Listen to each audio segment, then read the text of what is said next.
بسم اللہ الرحمن الرحیم۔ شروع اللہ کے نام سے جو بڑا مہربان نہایت رحم کرنے والا ہے۔ ناظرین، میں ہوں محمد داؤد اور آپ دیکھ رہے ہیں داؤد ٹی وی۔ ہاتھ پھیرنے سے کھجلی کا ختم ہو جانا اور خوشبو پیدا ہونا۔ عاصم عتبہ بن فرقد کی بیوی کہتی ہیں، عتبہ رضی اللہ تعالیٰ عنہ کے پاس ہم کل 3 بیویاں تھیں۔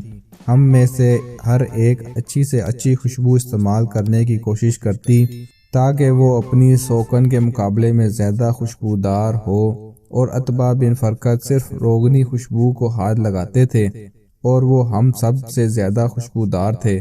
میں نے اس سلسلے میں عتبہ رضی اللہ تعالیٰ عنہ سے پوچھا تو انہوں نے جواب دیا کہ میں رسول اللہ صلی اللہ علیہ وآلہ وسلم کے زمانے میں ایک بیماری کا شکار ہو گیا تھا۔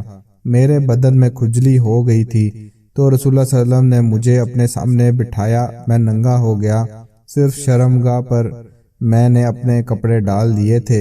رسول اللہ صلی اللہ علیہ وسلم نے اپنی ہتھیلی پر پھونک ماری اور دوسری ہتھیلی سے ملا اور دونوں ہتھیلیوں کو میری پیٹھ پر پھیرا تو میرا بدن مہکنے لگا جیسا کہ تم دیکھتی ہو۔